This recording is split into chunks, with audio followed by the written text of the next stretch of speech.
ஒருத்தன் காட்டுல கிளி பிடிக்கிறதுக்காக போனான்.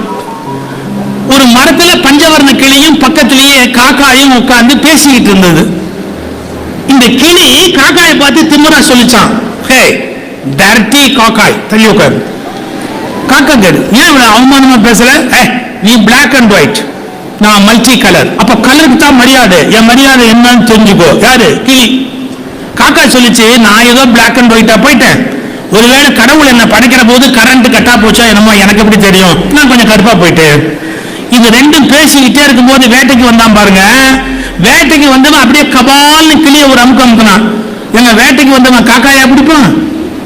காக்கா பிடிக்கிறதுக்கு யாராவது காடு வரைக்கும் போவாங்க?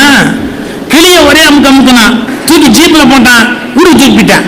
இந்த காக்கா பார்த்தது, இன்னும் நம்மளோட பேசிக்கிட்டு இருந்த கிளியை கொண்டு போயிட்டானு, என்ன பண்றான் பாப்போம். வீட்டுக்கு போச்சு. அங்க போனா அவன் கிளிய பேசுறதுக்கு பழக்கலாம். எப்படி தெரியுமா பழக்குவாங்க? பூண்டு இருக்குது இல்லையா, கார்லிக் பூண்டு, அதை எடுத்து நெருப்புல சுட்டு கிளி நாக்குல வைக்கிறான், கிளிக்கு குழையறதுக்காக. என்ன சொல்லி கொடுத்தான்? குட் மார்னிங் சொல்லுன்னா. கிளிக்கு குட் மார்னிங் வரல, பூண்டை சுட்டு நாக்குல வச்சுட்டான். கிச்சு முச்சு கிச்சு முச்சுன்னு கத்திச்சு பாருங்க. காக்கா மேலேருந்து பார்த்தது, நல்ல வேளை நான் பிளாக் அண்ட் ஒயிட். கொஞ்ச நேரம் ஆச்சு சார், அன்னைக்கு அமாவாசை. இந்த வேட்டைக்காரன் பொண்டாட்டி காக்காய்க்கு சோறு வச்சு வாசல்ல வச்சு நின்று கூவ ஆரம்பிச்சா, கா கா கான்னு ஒரு சவுண்டு விட்டா.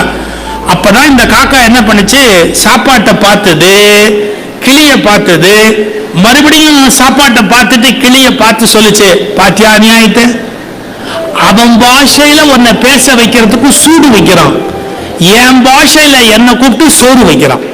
வேற உன்னை விட 1000 டைம்ஸ் நான் பெரிய ஆள் அப்படின்னு அப்படியே காக்கா பறந்து போச்சுறான். பொம்பளை பிள்ளைங்க கவனிச்சுக்கணும், அழகா இருப்பது எவ்வளவு பெருமையானதோ அவ்வளவு ஆபத்தானது. புரிஞ்சுக்கணும். நாம நிறம் கம்மியா பிறந்தா தப்பு கிடையாது. ஒன்னு சொல்லட்டுமா, இந்த உலகத்தில் ஒழுக்கத்தை விட சிறந்த அழகு வேறு எதுவும் இல்லை என்பதை நம்ம முதல்ல புரிஞ்சுக்கணும். உலகம் முழுவதும் எந்த ஜூவிலும் வைக்கப்படாத ஒரே பறவை காக்கை. ஏன் தெரியுங்களா?